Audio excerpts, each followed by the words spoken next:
Vice President with Perspective and the co-lead, the industry lead for this ACT-IAC Health Community of Interest. It's great to see that we're popular. Nancy, I think we had, what, 75 people joining in today. Is that about right? Right, we had 75 people registered. Outstanding. So thank you everybody for joining today. And I simply want to, I'm going to make a couple of comments up front. We're here, of course, to hear Stacie Alboum speak to us. I will not take too much of your time. We have an hour. What I'm going to do is turn this over to Stacie in a moment.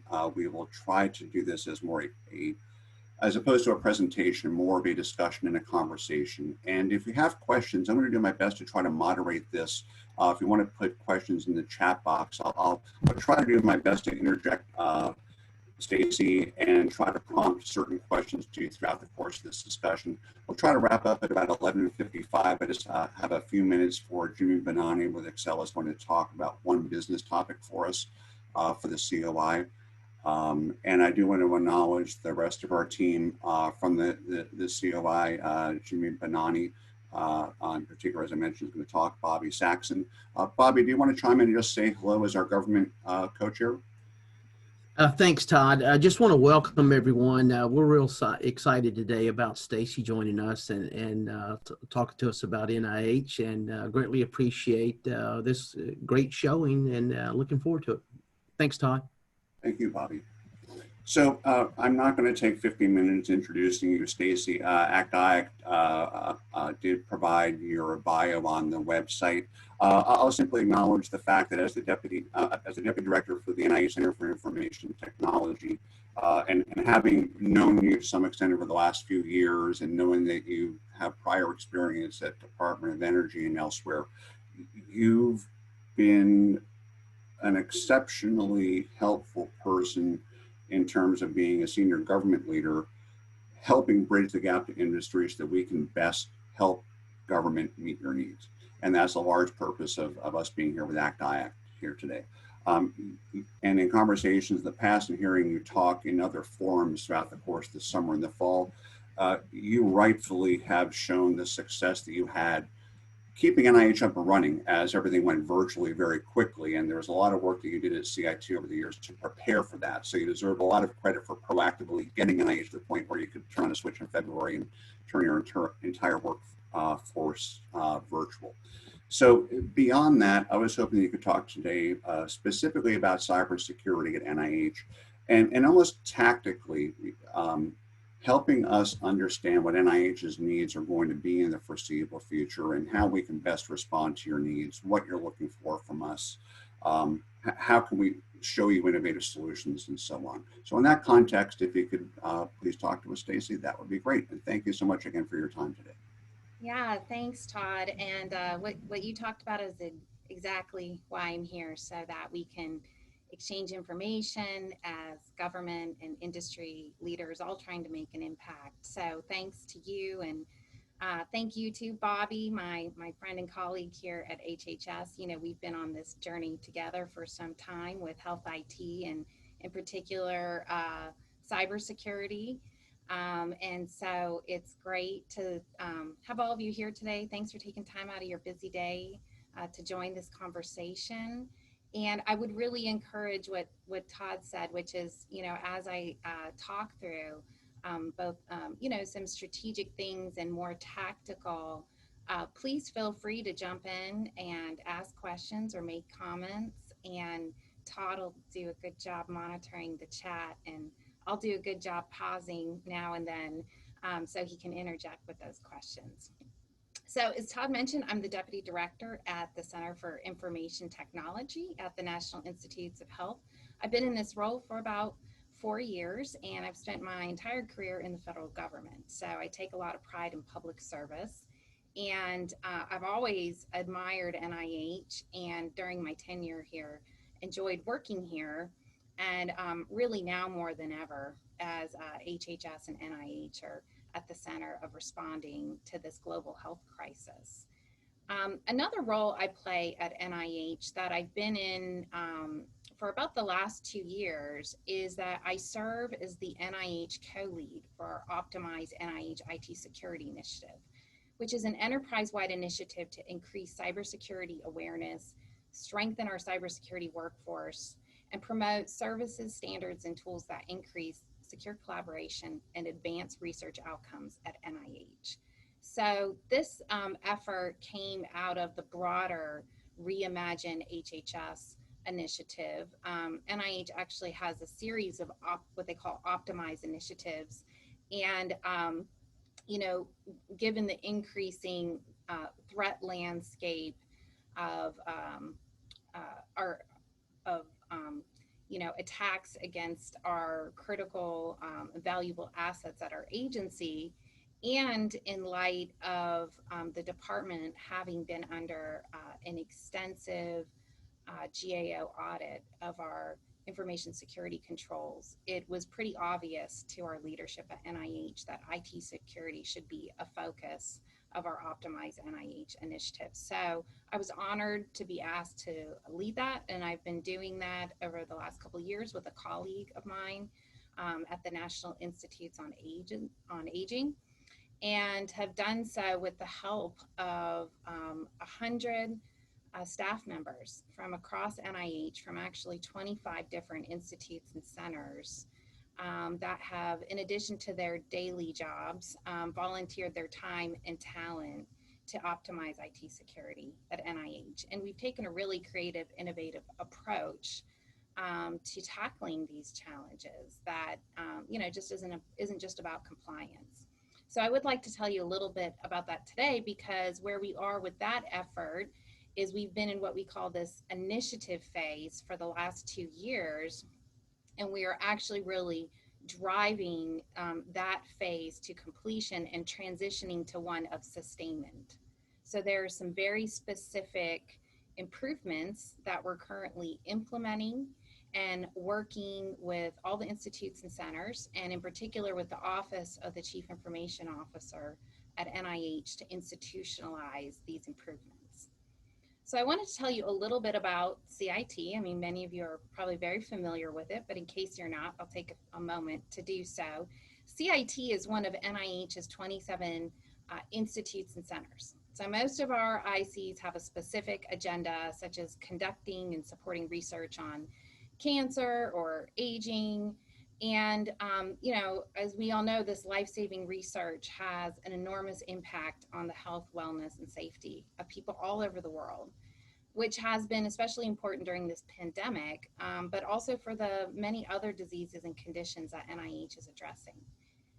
At CIT, we're supporting those agency personnel, you know, the best and the brightest in biomedical research that come to NIH from all over the world to do things that weren't possible before. And so the role that technology plays at NIH in enabling this mission is critical and evident now more than ever. As Todd mentioned, as we've ensured continuity of NIH's mission and operations during this pandemic. And I've always been impressed, you know, with the biomedical research personnel at NIH, but I've been so impressed with our IT workforce, especially through these recent challenges. Our IT workforce has equally brought their best and risen to the challenge to do some extraordinary things at CIT. And our mission is really to provide the NIH community with secure and reliable enterprise IT infrastructure and a variety of services to support our mission, both research and administration activities. And one thing I wanted to note is that at NIH, CIT is separate from NIH's Office of the CIO.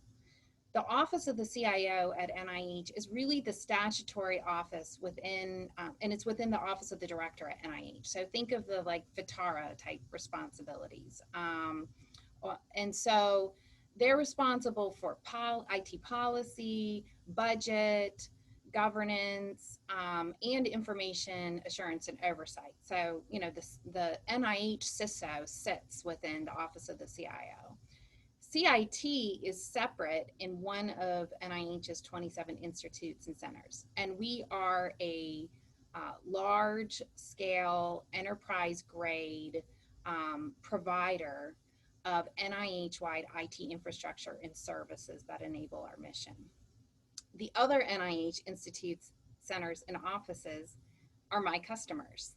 So it's very important to understand that NIH operates as a highly federated but functionally integrated environment.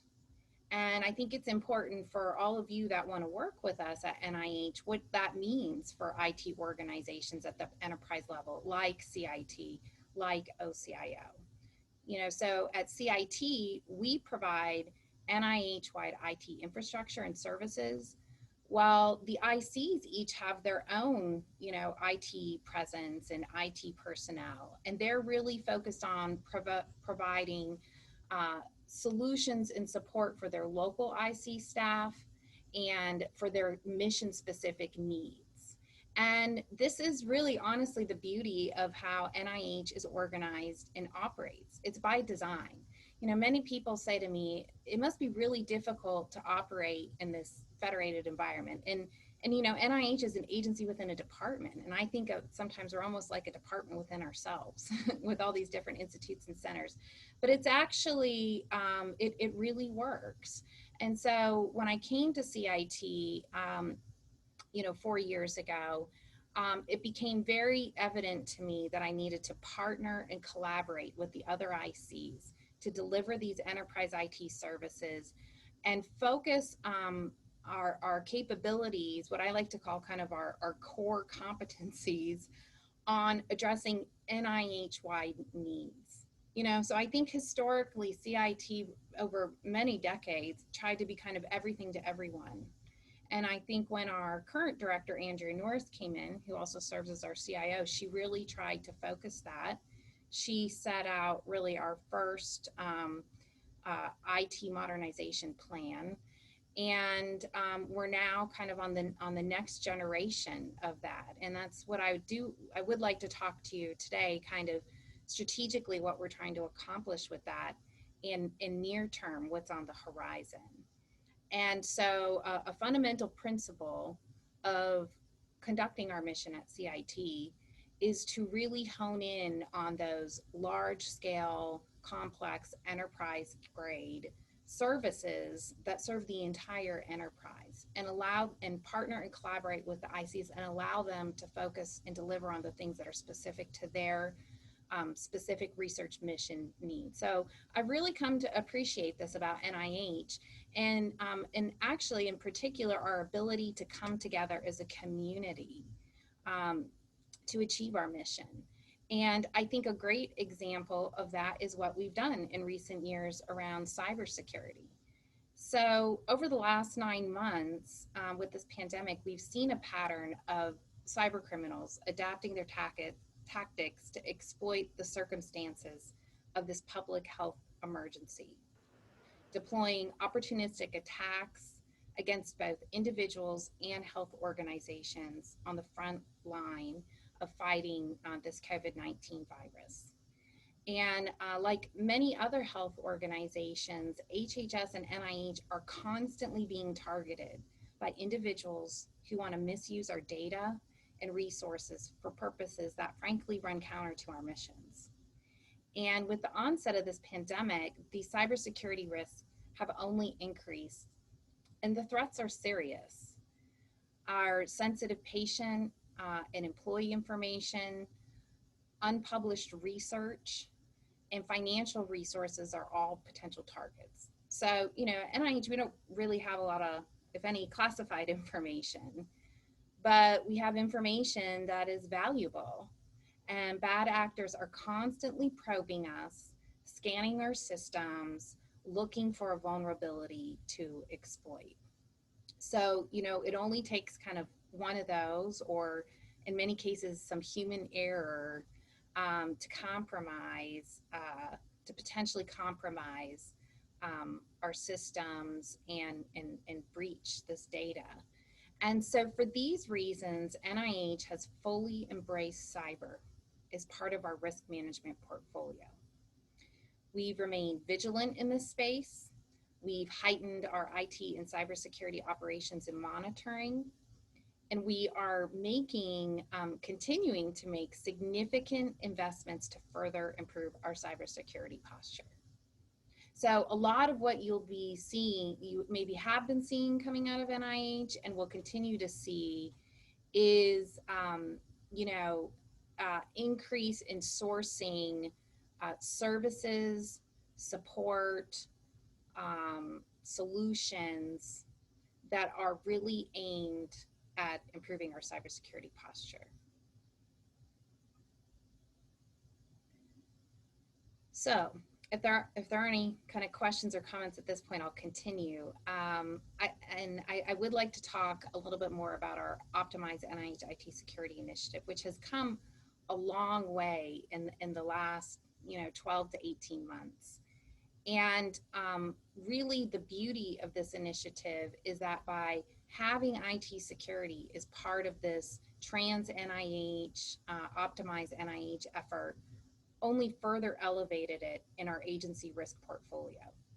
And it's provided a highly effective mechanism for us to work together across NIH as a community on more secure IT management and operations.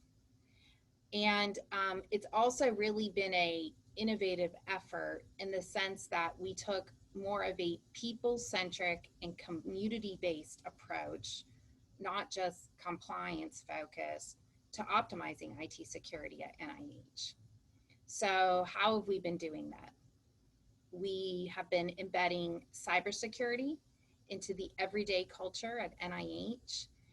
You often hear, people say things like cybersecurity is everybody's responsibility. It's one thing to say that, it's another thing to make it real and relevant to people.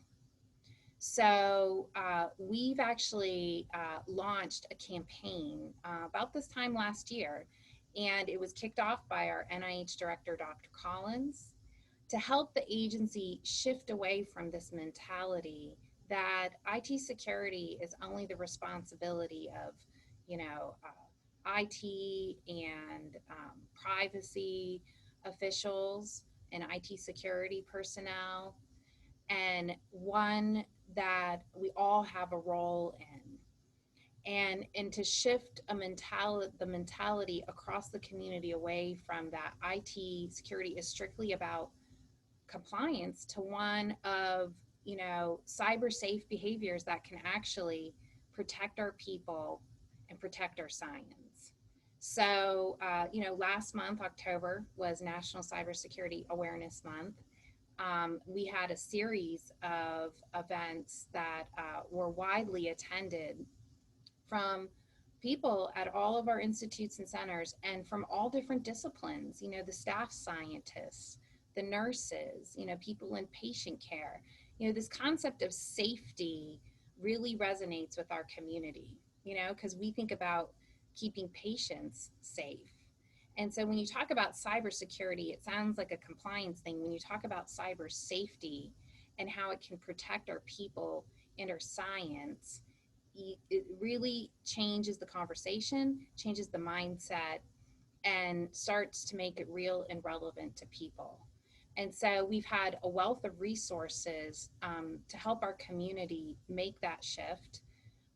We've focused a lot on culture. I work with a colleague here who's been a change management specialist for many years, and she very cleverly said something at one point about good luck trying to change the culture at NIH. Because, culture is actually a source of strength for our organization. So how can we not change the culture, but really capitalize on that culture to affect the behavior that we're seeing? So we had many members of our leadership team, our director, our head of our extramural program, head of our intramural research program, deputy director for management, actually record some videos where they told real life cyber stories that were, just a few minutes long of things that had actually happened to them. And they've been incredibly popular. So that's been kind of the fun part. And, as you can see here, I still have my National Cybersecurity Awareness Month background on. I think of it as kind of like, you know, a birthday. Like my kids, if their birthday falls on a Monday, they want to celebrate it all week long. So I'm just kind of riding this out as long as I can to increase awareness around cyber security and cyber safety. Something that you all would probably be very interested in is our second area, which is about IT acquisitions. We've been formulating enterprise approaches to more strategically and efficiently acquire timely and high quality IT services and support. So one of the challenges that one of the things we learned that's a challenge for our agency is when, because of our federated nature, you know, each institute and center is maybe going out on their own and trying to acquire services and support for IT or IT security things.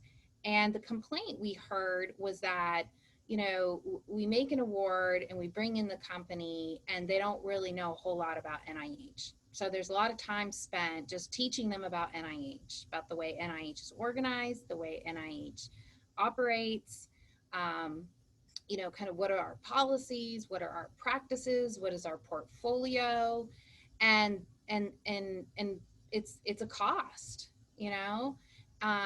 It sort of slows things down. It's kind of a burden on us, and then you know, we kind of maybe get somebody smart, and maybe there's turnover, and there's not really you know, sort of a bench there, I guess I'll say, of people that are, you know, ready to assist in a timely, kind of high quality, expert way with the services and support that we need.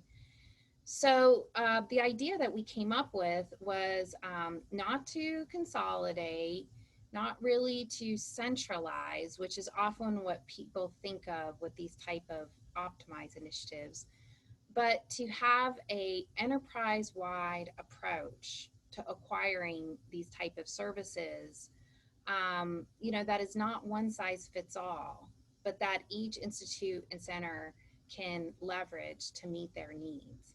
So we actually recently released a solicitation here at NIH in which we are establishing a new enterprise-wide vehicle, multiple award, you know, multiple vendors, where we're trying to establish a pool of vendors that on this, you know, vehicle that can become familiar with NIH and that we can turn to as needed for these, you know, risk management framework type services. So I believe that was released maybe a week ago, if you haven't seen it yet, but that is a way that we are going to be looking to source these type of services and support going forward. We're also developing IT standards, processes, and procedures that allow for more practical implementation and better compliance of IT policies. So specifically, we conducted a strategic assessment and developed recommendations for improved IT management, IT asset management, both hardware and software. We identified standards and best practices to more securely configure and manage networks, servers, desktops, you know, endpoints in general. And cutting across all these efforts, we developed and are working to implement a new operating model for IT policy lifecycle management, and one that actively engages key stakeholders and subject matter experts from across NIH when we develop policy, and that can assist institutes and centers in interpreting and implementing IT policy. And I know many of you out there probably have engagements with NIH and which you're supporting these kinds of efforts. So we're looking for expertise, we are looking for best practices, and we are expecting the community to adopt them. And anything you can do to facilitate that will only make you more successful here at NIH.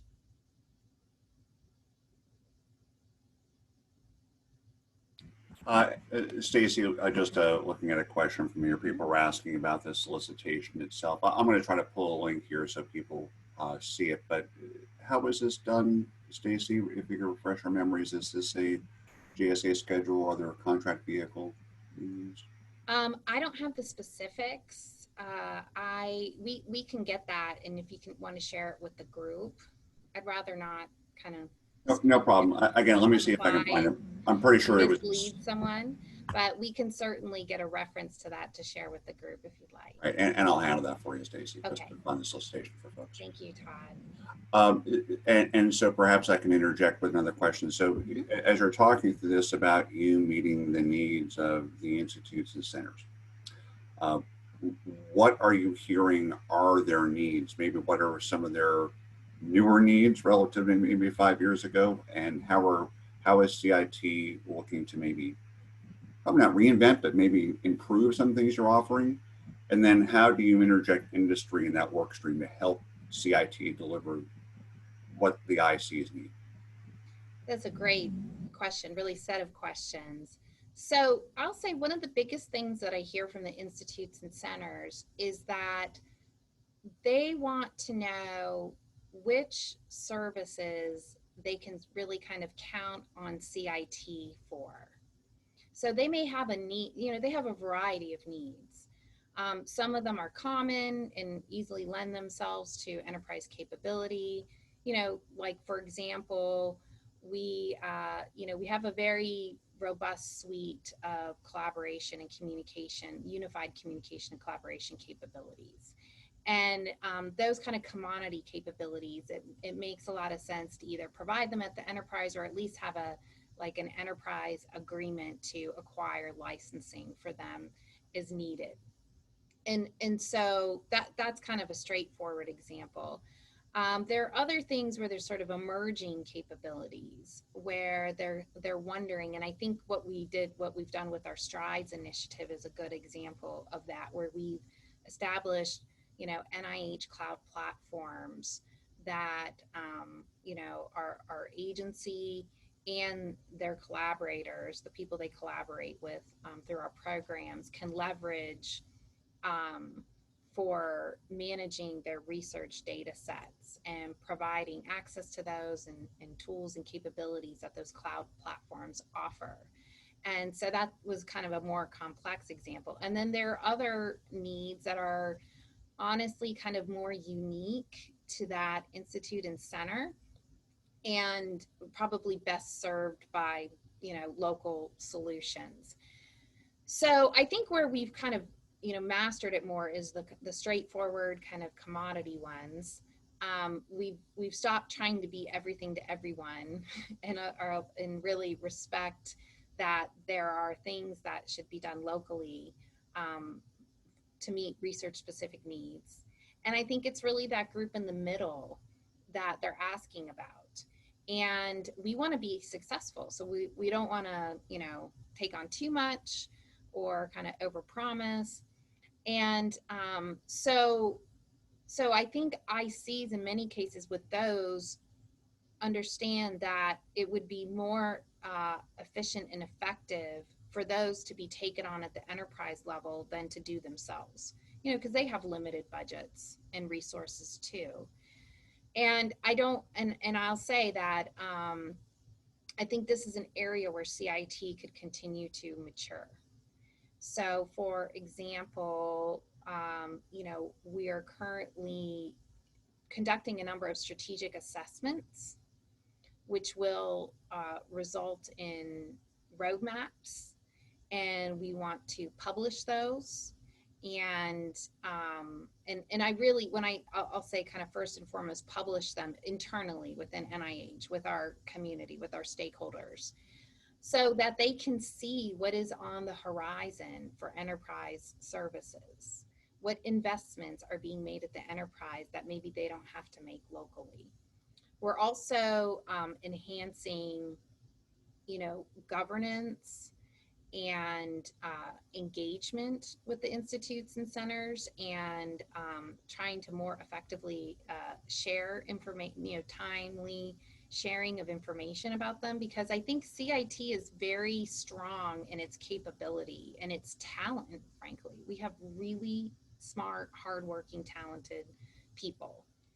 and they know their stuff, they're good at it, they can deliver. But what we sometimes miss is that kind of early and often engagement and strategic and tactical communications with our community to bring them in early, have them co-create these solutions with us, and kind of know what's coming down the line. And then that'll really help them decide what investments they want to make locally versus count on the enterprise for. So I think that's really one of our biggest areas of opportunity in terms of kind of organizational development at CIT and maturing our business model. We actually just hired a new director of IT services management. I'm very excited to have him join, and I think he's going to be, instrumental in helping with those efforts. Stacie, one clarification question in here asking if CIT provides endpoint IE workstation management across NIH, or if the ICs do that on their own. It's a hybrid model. So today we do that for ourselves, like within CIT and OCIO, which is like our sister organization. There are a number of institutes and centers that sort of buy that service for us. We have a catalog of services that are part of our fee for service portfolio. So it's optional, and there are several ICs that opt for CIT to provide that service. And then the remaining ICs do it locally. You also asked about how industry can be engaged. That was sort of the third part of that previous question. And that's where I did want to talk about kind of our IT modernization plans and kind of both strategic and tactical. So as I was mentioning at the beginning, it's been about a decade since, we did our last plan. It's kind of strategic assessments and plans and roadmaps for IT modernization. And it's really time. So that, I think, so it was probably about 2010 that we started that process, 2011, 12 that we were formulating our business cases and investment requests, and 2013, 14 that they were approved, and we began, and I think we completed most of those by about 2018. So it's really time to look at the next generation of our capabilities. And so strategically, our focus areas are our most critical capabilities. So that includes, first and foremost, our network. So we at CIT do run the enterprise network. It's a high-speed 100 gig research network with connection to internet too. And while that's been great and sounds pretty impressive, we really need to start looking at what is our next generation effort. So that's an area where we're initiating some strategic assessments, and we'll be engaging industry experts to help formulate the kind of architecture, strategy, plans, roadmaps for that next generation networking capability. Another area is identity and access management. So this is really a very robust portion of our core infrastructure and is crucial to enabling secure access to our many capabilities. And not just for NIH staff, but for the researchers we collaborate with, really all over the world. So we are really trying to, look further down the road what we might need to do in that space. In the interim, we are really looking at, just to ensure that we have secure multi-factor authentication, which we have, but that it's really kind of in the most optimal way for both existing and new efforts, and really how can we take advantage of automation there. So we're constantly kind of scanning the market for what tools are coming and capabilities are coming out that can help us advance and automate those capabilities. We've really appreciated the CDM program at DHS and have taken full advantage of the capabilities offered through there. And we just want to continue to expand and build on those. Another area is we are currently reassessing our entire inventory of systems that are on premise. And that's been underway for a couple months now. As soon as we kind of settled down from the pandemic, we got that underway. And by the spring, we are hoping to have a good sense for each of those systems in our inventory, if they should remain on premise or if they can move off premise. And if so, you know, kind of what kind of computing centers or cloud environments can they migrate to? That'll be a better model for maintaining those systems. So that's another area where you know, we have an internal assessment team, but we would benefit from any kind of advice or expertise or ideas and for what we could do in that regard. And that covers our entire portfolio. It's like anything that resides in our data center is up for discussion. And really the thought, you know, just consistent with the, you know, the cloud first and the cloud smart and so on efforts, the principle is that it really should have a different model unless it needs to stay. So that's something we're taking a really serious hard look at. And then, you know, I kind of talked about security and some of the things we're doing there. It's kind of similar to IAM in the sense that we're always looking to see what capabilities are out there that can advance or automate what we're doing. So, you know, we've done a lot in the last few years with network access control and with our DNS, DHCP, IP address management capabilities that have been game changing for us. And we're going to just keep looking for opportunities to modernize both the architecture and the infrastructure in those areas. And any time that there's sort of a commercial platform that's readily available that can do those things, we're interested in looking at it. And then I'll say kind of the last area of focus for us is in our unified communications and capabilities, collaboration capabilities portfolio. So again, we already had a very robust portfolio of those kind of tools and capabilities at NIH because we're, you know, an academic institution with a high amount of collaboration, even when we're not in this virtual work world. And that certainly served us well as we shifted to 100% virtual meetings. We're still there. But I think we've learned a lot during this time about, you know, so maybe before we did most things face-to-face, frankly, and now we're doing everything 100% virtual. And there's probably, the future is a hybrid. You know, obviously we have high hopes that this, well, it's not the state right now that this pandemic will come to an end at some point. You know, our director, Dr. Collins, often likes to refer to NIH as the National Institutes of Hope. So we have high hope that there'll be, you know, we'll return to some normalcy at some point. And certainly everyone here at NIH is doing so much in that regard for our entire nation. And so we're already thinking and talking about, you know, what is that world going to look like? And, you know, what role's technology going to play in that? So that's just something that's more of a conversation that we're starting rather than maybe a, you know, complete assessment or plan or roadmap. And again, would invite any ideas there.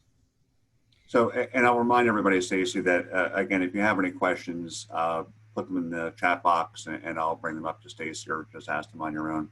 Stacie, let me walk it back. Earlier, you talked about the infamous GAO audit that I know has been a major thing for NIH over years.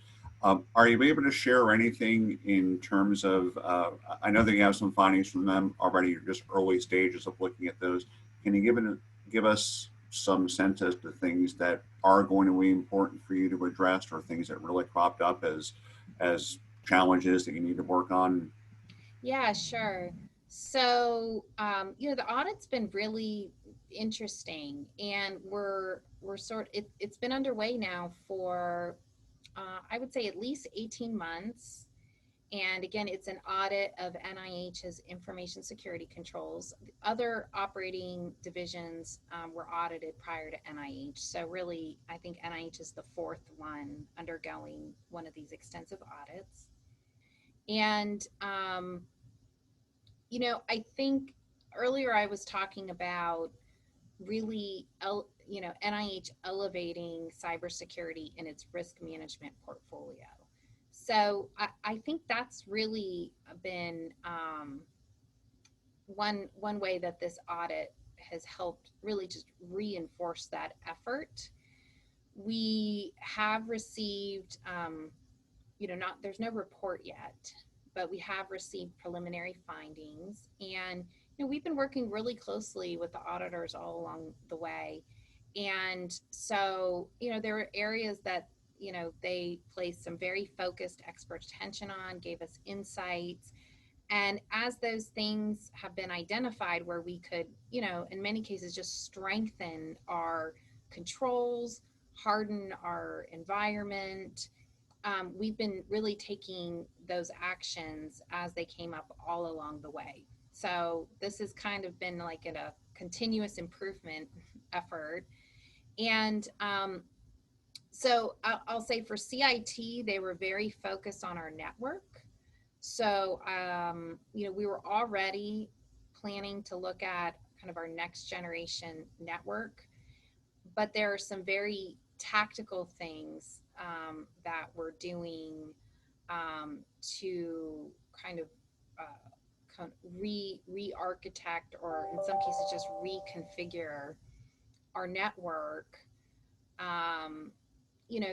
to strengthen security. And often with networks, the focus has been on the perimeter and not as much within. And so that's something we're focused on.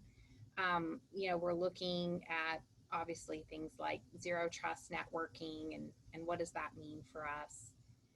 I think a lot of the other things in the audit that, as it pertains to CIT, but also other institutes and centers, is really around risk management. So our, for example, the solicitation I mentioned earlier is kind of the umbrella for that, is the risk management framework. And one area that I think would benefit from some improvement is our authorization and assessments. And so we're trying to, really embrace cybersecurity is, again, not an IT function or IT security function, but, in the context of our mission and our business. And so how can we really approach things like our authorities to operate from a risk management and risk acceptance point of view as it pertains to our mission and our business, and not just kind of from a systems point of view? And how can we really shift to as much continuous monitoring as possible? So often, I'll say maybe historically, cybersecurity has been more of a kind of compliance, paper-based thing. And again, we're really trying to kind of modernize and automate what we do in that space as much as possible, so we are better positioned to do that kind of continuous monitoring, because the threats are just increasing and evolving too fast, that the price is to pay is just too high not to do that. So you know, again, when you're looking to work with us at NIH, when we talk about, you know, innovation, I mean, that's kind of what we're really talking about is, you know, we're not just looking for business as usual or the way we've always done things, but what is really a kind of forward thinking way of, you know, solving and continuously improving these long-standing challenges. Thanks, Stacie. And I do want to, there's a good question here on the side from Kristen Smith, and Chris, I'm going to slightly tweak your question to keep around cybersecurity. So Kristen Smith's question is around program management and an NIH's federated environment. What does the ideal program management model look like in terms of the balance between the enterprise PMO versus the localized management, the ICs? And so maybe you could talk about in the context of what's the PMO model that you have now for cybersecurity? Yeah, so that's a really interesting question. And you know, you talk about program management, but I've kind of even been thinking about it at a higher level in terms of portfolio management. So I think with, you know, just project and program management are things that you know, really kind of should reside within the local program that's got the authority and responsibility for whatever the program entails. I think where we could enhance our IT management, and I'll talk specifically to CIT because again, we're really the provider of enterprise services, but we don't have authority or purview over all the ICs like the CIO does. That's really a CIO responsibility. But at CIT where we sit, I mean, we kind of see everything because of the nature of our operation. And so one of the things that I'm working right now to establish is within CIT is an enterprise portfolio management office or kind of capability function, really. And it's going to be focused on strategy, governance, portfolio management, performance management. And so earlier when I was talking about us improving at CIT, improving our kind of engagement with the ICs on the services that we deliver for them, you know, doing more strategic and timely, effective communications with them, having enhanced governance over, you know, formulating our investments and our business cases and executing on them. That's where that portfolio management office really comes in. So I think, you know, I think just having solid program and project management is important. And I think it should reside with the program. And I think whatever standards might exist for that would really come from the office of the CIO. But within CIT, because we're responsible for a huge portfolio of services, I've really taken it upon myself to establish those much needed, what I call IT management functions that have been missing.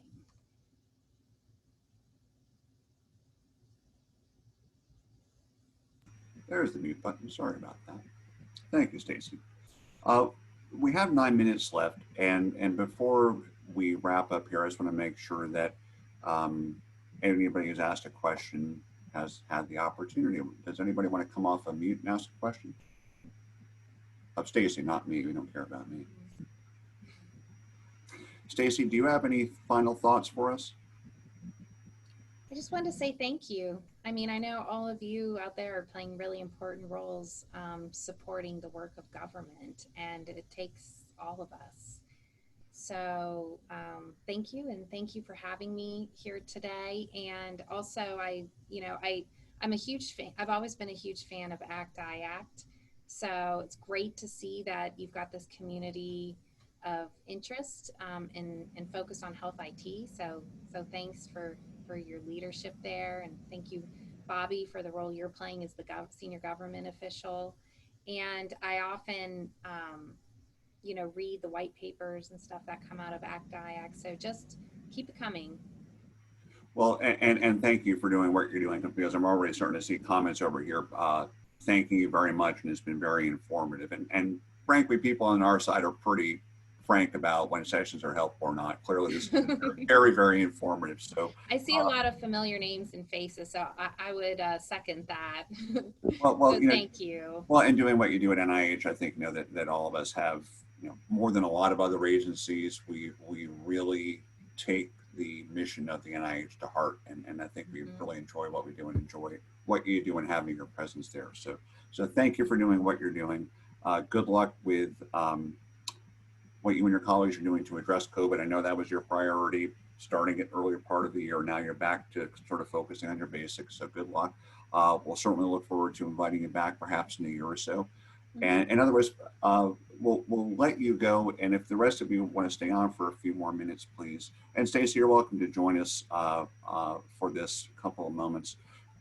This community of interest is formed both to invite people like you, Stacie, to speak to us, which in itself I think is a value to both government and industry. But really what we're seeking to do is engage people like you, people like Stacie, throughout the federal health agencies. HHS, the VA, and Defense Health is where we tend to focus. And we look to engage on really specific projects.